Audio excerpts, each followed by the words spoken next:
My name is Amara K, and for 7 years, I belonged to a circle that did not sleep the way normal people sleep. We didn't rest at night, we worked. If you are listening to this right now, and you have ever woken up between 1:30 a.m. and 3:40 a.m. with your phone hot in your hand, battery draining for no reason, or strange notifications disappearing, this is for you. Because the truth is, your phone is not just a device, it is a doorway. And at night, it becomes something else entirely. I didn't start with phones. No one does. At first, it was candles, then mirrors, then water. Phones came later, when I had already proven I could see. The night they introduced phone monitoring, it was a Wednesday. They called it the listening hour. Every Wednesday between 12 o'clock a.m.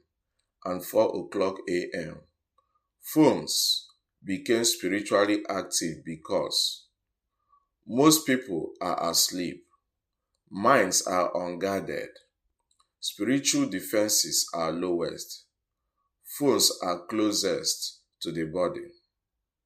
That night, my instructor, we called her Madam T, placed 5 phones on a table. None of them belonged to us, yet we could see their owners. One was sleeping, one was crying, one was scrolling, one was praying, one was about to die. I remember shaking because the phone showing the woman praying began to vibrate without any notification. And Madam T said something I will never forget. When a person prays at night, their phone lights up in the spirit. You need to understand something. Witches don't monitor phones during the day. Daytime is noisy. People talk. People move. Angels are active. Spiritual traffic is heavy. But at night is quiet. At night, thoughts are louder. Emotions are exposed. Fear rises. Desire surfaces. Prayer becomes raw. That is why monitoring begins after midnight, especially between 12:30 a.m. to 1:30 a.m., 2 o'clock a.m. to 3:30 a.m. Those are not random hours. Those are exchange windows. Let me destroy one lie first. We did not hack phones like hackers. We did not need passwords. We did not need access codes. Phones are spiritually tagged by photos, voice notes, night prayers, emotional breakdowns, sexual activity, repeated scrolling, sleep habits. Once a person interacts emotionally with their phone long enough, it becomes linked to their aura. That is when monitoring begins. The first time I monitored someone, her name was Ruth. She lived in Ibadan, married, very prayerful, used her phone for midnight devotion. Every night at exactly 2:17 a.m., she played worship music and prayed quietly. That consistency was her mistake because consistency creates a signal. We didn't see her face at first. We saw her emotions, her fear, her expectations, her weaknesses. Then the image formed. And when it did, I saw her kneeling beside her bed, crying, praying for her husband, unaware that her prayer had opened a channel. Madam T said, "She is shining. That means heaven is responding. We must reduce the signal." How the phone is used against you is what most people don't know. Your phone does three things spiritually. One, it records emotional frequency. Two, it amplifies intention. Three, it acts as a mirror. That is why some people dream immediately after using their phone. Some feel drained after scrolling. Some wake up anxious without reason. At night, when the body sleeps, the phone remains active, and that is when monitoring begins. I will tell you exactly how it happened, not to teach you, but so you understand the danger. 1. Identification. We identify people who pray late, cry at night, post spiritual content, watch sermons after midnight, have emotional instability. Step 2. Linking. Through spiritual mirrors, the phone's energy is linked to a monitoring circle. Step 3. Observation. We don't attack immediately. We watch what time you sleep, what wakes you, what you dream, when you pray, when you give up. Step 4. Recording. Your reactions are stored, not in a device, in a spiritual archive. This part still haunts me. We look for fear after prayers on your phone, doubt after sermons, sexual weakness, anger toward pastors, disappointment with God, late night loneliness. Because once we found emotional cracks, we could enter, not physically, spiritually. The night I realized how serious it was, there was a man, young, single, very prayerful. He used to pray from 12 a.m. to 2 a.m. every night. But after prayer, he would scroll. One night, the screen changed. I saw his phone on the table, and behind it, something was standing, not human, watching him breathe. That night, Madam T said, he is becoming aware. Increase the pressure. 3 nights later, he stopped praying. 1 week later, he started drinking. 1 month later, he deleted all his sermons, and we marked him as neutralized. Why your phone dreams at night and people think it's battery? No. Sometimes it is extraction. Energy is drawn when you dream heavily. You wake suddenly. You feel watched. You wake tired after sleep. Your phone hits for no reason. That is not coincidence. That is contact. When someone resists, not everyone fights back without knowing it. And when they do, monitoring becomes aggressive. Phones glitch, apps crash, sleep disappears, dreams intensify, strange calls occur, airplane mode turns off by itself. That's when we knew the person is becoming dangerous. The most dangerous type of person. Do you know who we feared most?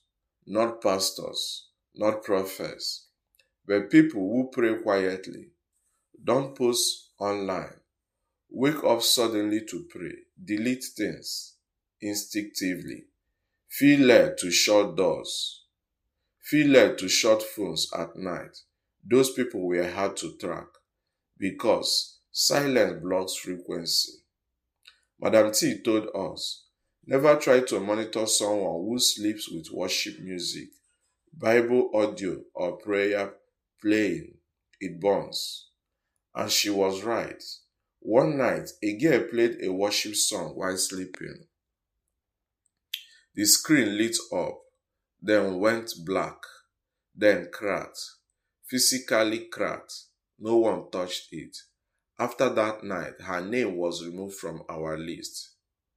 I am saying this now because people think witchcraft is about charms and candles. It is not. It is about access. And your phone is the easiest access point you give away every single night. You sleep, it stays awake. You close your eyes, it stays open. You relax, it listens. There is a reason some of you wake up abruptly between 2 o'clock a.m. and 3:30 a.m. It is not insomnia. It is not stress. It is not coincidence. That moment is called the interruption window. That is when monitoring shifts from observation to interaction. You see, when a person sleeps deeply, the soul loses its grip on the body. That's when access becomes easier. But when someone suddenly wakes up without reason, it usually means something touched the perimeter of their spirit and the body reacted. When that happens, we observe one of three responses. 1. You grab your phone immediately. 2. You feel fear but don't know why. 3. You suddenly remember someone or something. Each one means something different to us. When you grab your phone after waking up, this was the most common reaction and also the most dangerous. Because the moment you pick up your phone after waking suddenly, your guard drops completely. Your mind is half asleep, your emotions are open, your discernment is low. That's when monitoring becomes two-way. We can see what you open first, who you think about, what emotion hits you, whether you pray or scroll. And from that, we know exactly where to press. If you open social media, distraction. If you open messages, emotional leverage. If you open photos, memory manipulation. If you just stare, fear entry. Every choice reveals your weakness. Let me tell you something that shocked me when I learned it. Phones can appear in dreams without being physical. They appear when someone is being watched, someone is being influenced, someone is being distracted spiritually, someone's attention is being redirected. In the realm we operated in, a phone appearing in a dream means communication without words. It could mean a thought planted, a desire introduced, a warning ignored, a path being altered. That is why some people wake up remembering only the phone in their dream, not the faces, not the place, just the phone. That is not random. This part will make some people uncomfortable. How prayers are monitored through phones. But I will say it anyway. Not all prayers go up well. Some prayers create noise, some create light, some create heat. And heat attracts attention. When someone prays with anger, desperation, fear, obsession, it creates a frequency. That frequency can be traced, especially when the phone is nearby. The person is recording prayers. The person types prayers. The person plays loud audio prayers repeatedly. That is how monitoring begins.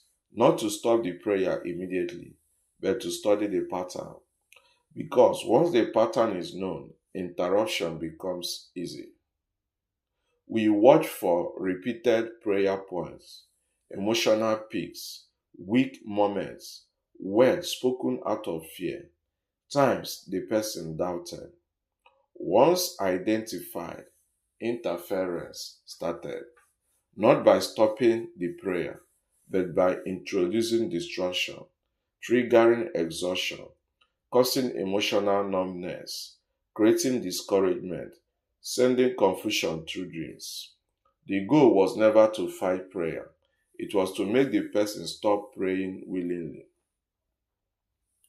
This part is very important. Why some people feel heavy after praying. If you have prayed and felt heavy, drained, confused, irritated, emotionally empty, that means resistance happened, not from God, from interception. Your prayer went up, something intercepted the emotional energy. You felt the backlash. It doesn't mean your prayer failed, it means it was noticed. The most common mistake people make at night is sleeping with phone under pillow, phone on chest, phone beside head, earphones in ears. This is not harmless. The head is the command center. Placing a device there during sleep weakens the mental boundary. That is why dreams become vivid. Thoughts feel intrusive. You wake up tired. You feel watched. We called that open channel sleep, and it made monitoring easy. This still bothers me. The night someone escaped our monitoring.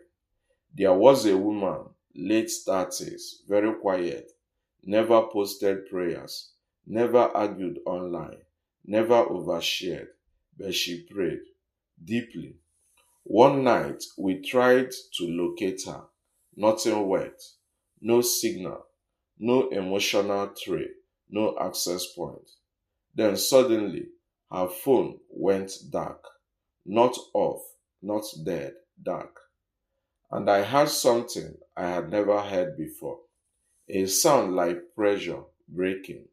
Madam T stood up and said, "Leave her. She has covered herself." After that night, her name was removed. She had done something very simple. She stopped sleeping with her phone near her and she prayed before touching it.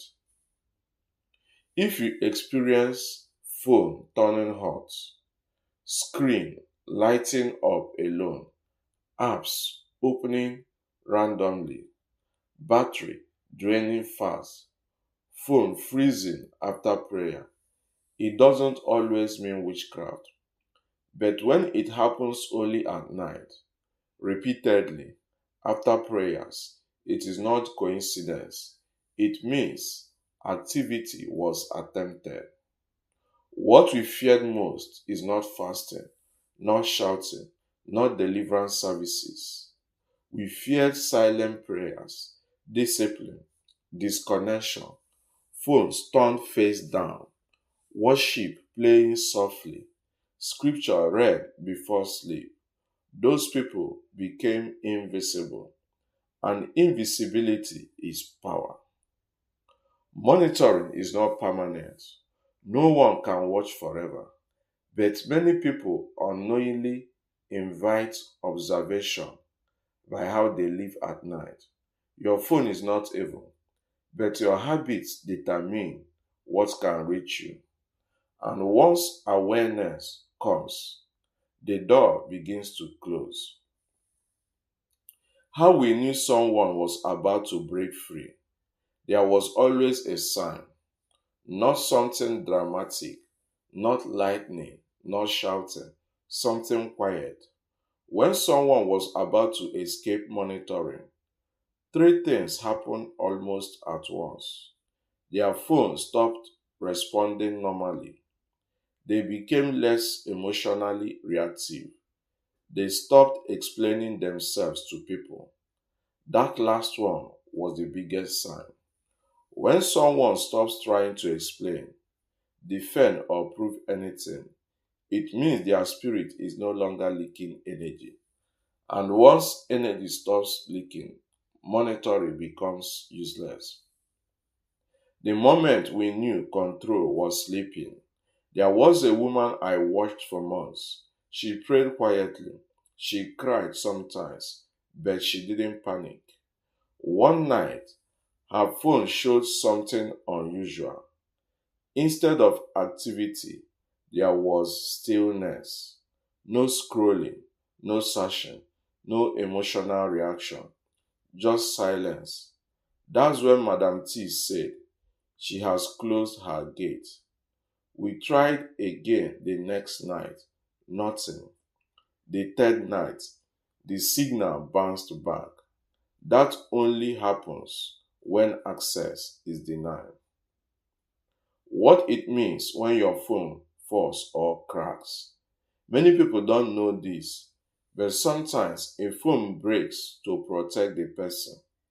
Not every broken phone is spiritual, but when it happens suddenly, it happens after prayer, it happens repeatedly, it happens without reason. It can mean the connection was interrupted forcefully. We used to say, better the phone breaks than the person, because once access is blocked, nothing else works. You may have experienced this. You used to be glued to your phone, then suddenly you don't care anymore. You forget it. You leave it behind. You don't feel attached. That's not boredom. That's detachment. And detachment is dangerous, not to you, but to monitoring, because attachment is the hook. Once the hook is gone, influence fades. This part is important. The final step before someone is left alone. Before someone is fully released, something happens. They stop being afraid, not bold, not aggressive, just calm.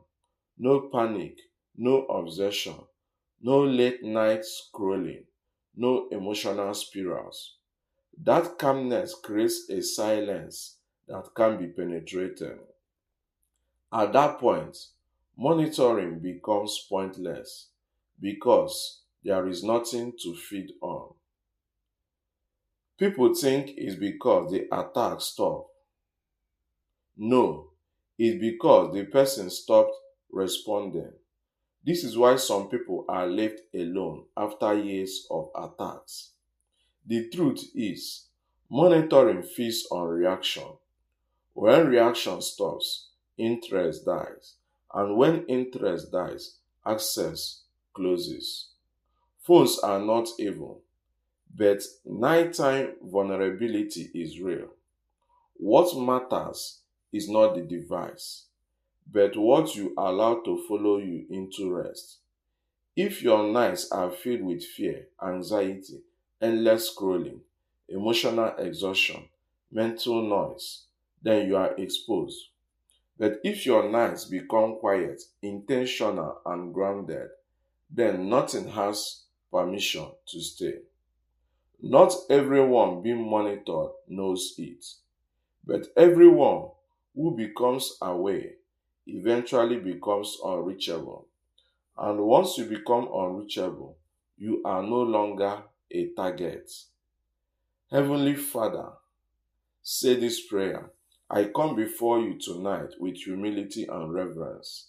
I thank you because you are light, and in you there is no darkness at all. Lord, for everyone listening to this message right now, whether they understand everything or not, I ask that your covering rests upon them. Every eye that has watched them in secret, every unseen monitoring, every spiritual observation that is not for you, let it be broken now by the authority of Jesus Christ. Father, where their peace has been disturbed at night, restore it. Where their sleep has been interrupted, bring rest. Where fear has crept in silently, let your perfect love drive it out. I pray for every phone, every room, every bed, every home represented here. Let your presence fill it completely. Any access that was not given by you, any door that was not opened, any door that was opened unknowingly, any spiritual connection that does not glorify you, I ask now that it be closed permanently. Let confusion turn into clarity. Let fear turn into peace. Let heaviness turn into rest. Lord, surround them with your light. Cover their minds, guide their sleep, and protect their spirit. Tonight, let them sleep without fear. Let them wake without heaviness. Let them walk in peace. And let anyone who has been washed, followed, or disturbed spiritually find rest under your shadow. In Jesus' mighty name. Amen.